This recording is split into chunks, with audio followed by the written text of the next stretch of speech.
Hello everyone and welcome back to Liquid Evil Gaming. So as you can probably guess by looking, I'm going to finally review this keyboard that I've been speaking of, the one I did the unboxing of, the Ganss, I think I'm pronouncing that correctly, GS87 keyboard. Now what's really remarkable about this particular keyboard is the budget price, or at least when it's on sale anyways. When it's on sale on Amazon, it's $65 to $66 depending on the switch variant that you particularly want. It's readily available with Cherry MX Reds, Cherry MX Blues, and Cherry MX Browns. The greens are almost always out of stock, and I've yet to see a retailer that sells the clears in the US, but they are out there. There is also a backlit version out there, but I've only seen it on AliExpress, and it's significantly more expensive. So for the purposes of this review, we're going to be talking about the non-backlit variant right here. Now, in case you haven't seen the unboxing and initial commentary video, I highly recommend you watch that first before we continue here, and I will put a link in the description in case you have not seen that yet. This is the box that it comes in, a very plain brown box, all in Chinese, which makes sense considering Ganss is a brand recognized in mainland China, but not so much in the US or other countries. However, that said, what's unique is that even though this is a very budget board, it actually uses genuine Cherry MX switches, which is refreshing. It doesn't use Kale or Gatoron or, Greetech or any of the other switches out there. Not that there's necessarily anything wrong with them, but some people just like the tried and true formula that Cherry MX provides. Now, the actual build of the keyboard is fairly solid. It really feels similar to like a Philco style build, maybe with a little bit thinner plastics on the casing. It has a very, very small amount of flex to it, and I mean very small. You really have to push on it.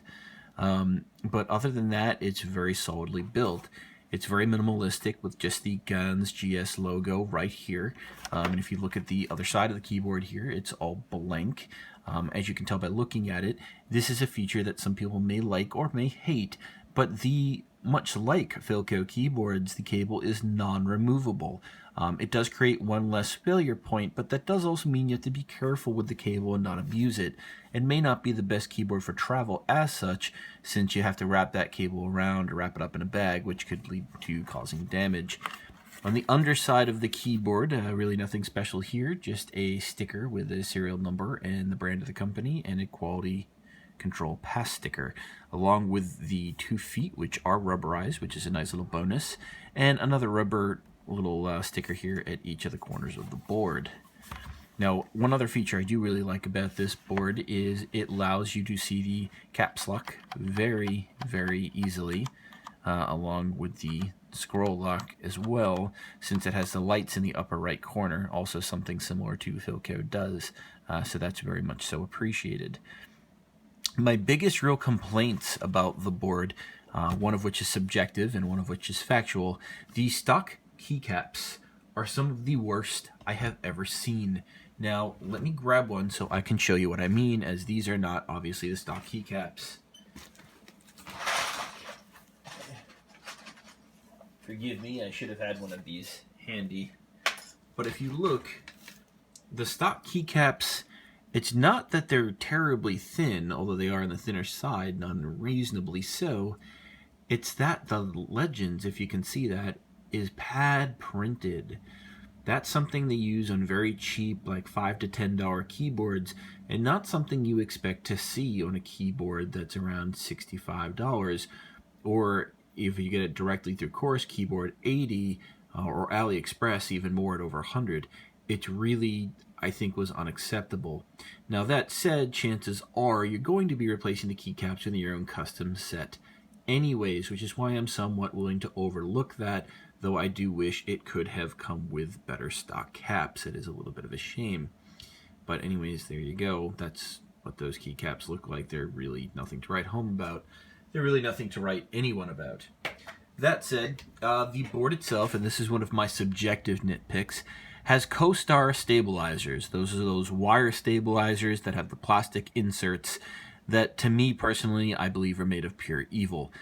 They do, in their defense, make the modifier keys like the spacebar, the enter key, and the shift keys feel more uniform like a natural key, but working with those stabilizers, changing keycaps is an absolute pain.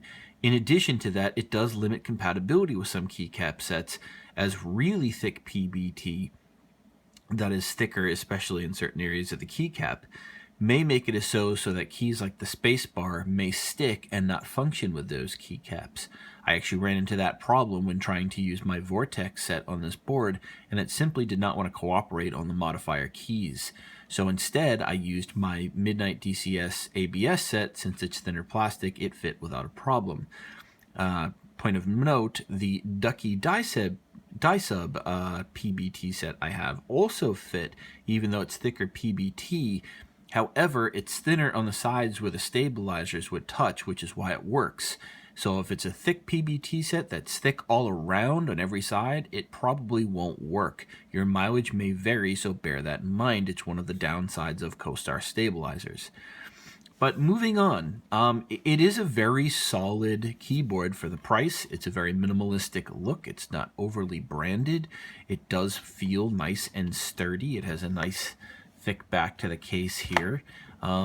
The only concerns I could really see, other than, again, the stock keycaps are crap, is that Ganss has no real US presence. So when you're buying these, once you're outside of the return window at Amazon, you're really on your own as far as warranty is concerned, because A, I don't think they're going to honor it in the US, but even if they did, the cost of sending it back insured to ensure that they get it is probably going to exceed the cost of the keyboard, or pretty close, and who knows if you're going to even get it back. So do bear that in mind. Comparing it to other alternatives at this price range, though, you could get a Tesoro Tizona, which I reviewed previously with Kale Browns, though the Kale key switches are a bit more inconsistent feeling than the Cherries are, although that does offer backlighting within that board. You could also opt to pay a little bit more and get a Quickfire Rapid, but as we've seen in the past, even though it's a fairly solid board, it has had some issues with poor soldering and preemptive failing left alt keys. This seems like a much more solid board, and if you do a little bit of research online and look at some pictures of the underside of the board, forgive me, I'm not willing to take this apart because I'm just no good at that, but if you look at some pictures online, the soldering work also looks very solid on this board, which for a cheaper board is refreshing to see. I actually liked this board enough that I bought two. This one right here is Cherry MX Browns, and I also have a second one that I showed in the initial unboxing. This one here, with the originated keycaps, is Cherry MX Reds, and I added O-rings. So I do think fairly highly of the board for its price point, and would definitely recommend it to anybody for a budget board when you can find it on sale. If you can only find it at the $80 price range at Chorus Keyboard's direct website, or worse, the $100 price range at AliExpress, there are boards of higher quality I would recommend before this. But if you can find it at that sale price at $65 to $66 US, this is a no-brainer purchase. It's a quality-made keyboard for those of you that prefer CoStar stabilizers or are willing to work with them. It has those on the board. It is genuine Cherry MX key switches, which I find at this price remarkable. And it's very minimalistic, again, with just that little bit of branding in the front.